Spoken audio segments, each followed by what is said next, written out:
மாவட்டத்தில் மாவட்ட ஆட்சியர் நிர்வாகங்கள் 20 வருடமாக ரொம்ப கேவலமான நிலையில் உள்ளது.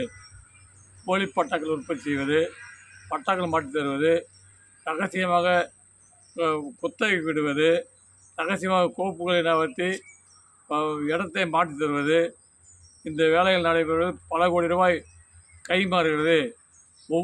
ஒரு மாவட்ட ஆட்சியருடன் நிர்வாகத்தில் அர்த்தக்கு ஆதாயம் செய்யவில்லை. இவர் செய்த பணிகள் அனைத்தும் சம்பளத்துடன் கிம்பளத்துடன் சென்றுள்ளார்கள் என்பதை ஆதாரத்துடன் உரிய நீதிமன்றம் உரிய நேரத்தில் நிரூபிப்பேன். இதற்கான கணக்குகள் எடுக்கப்பட்டுள்ளது. இதில் கொஞ்சிமங்கலம் எடச்சேரி வழக்கு அண்ணாதுரை என்பவர்கள் போட்ட கோப்புகளை மறைத்து பண ஆதாயம் கண்டுள்ளனர். இதுவரை மேலும் கொஞ்சிமங்கலம் எடச்சேரி நிலத்தை இதுவரை குற்றம் கலை எண்ணம் எந்த அதிகாரிக்கும் இல்லை. இவர் சம்பளத்துடன் கிம்பளம் தன்னுடைய பதவி உயர்வு தான் சுயநலத்திற்காக செயல்பட்டுள்ளார், நாட்டுக்காக செயல்படவில்லை. இதை ஆதாரத்துடன் தெரிவிப்பேன். இதை மறுப்பவர்கள் மாவட்ட ஆட்சியர் யாராக இருந்தாலும் என்னை அழைத்து விசாரணைக்கு அழைத்தால் விசாரணைக்கு ஒப்படைக்க தயார். 125 கோடி சித்திக்கு கடன் போடுகிறது. அந்த கடனை பைசல் செய்யவில்லை. அதே லேண்டுகளில் பட்டா மாற்றி தரப்படுகிறது. மேலும் மஞ்சு குரூப் என்ற நிலம் பட்டா மாற்றப்படுகிறது.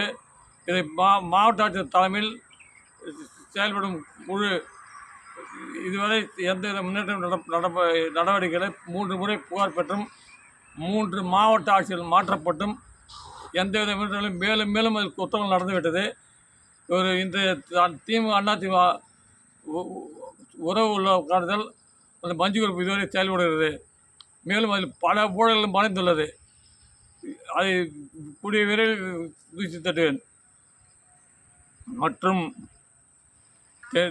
தென்கோடிப்பாக்கம் கிராமத்தில் 3 விதமாக கணக்கு 3 முறை கணக்கு மாற்றப்பட்டுள்ளது.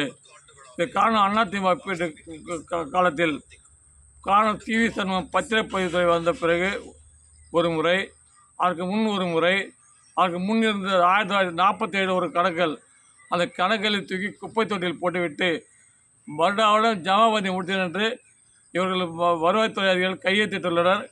மேலும் இந்த கோப்புகள் எது நிலுவை, எது பட்டா மாற்றம் செய்யப்பட்டது, எது தவறு என்று இல்லை.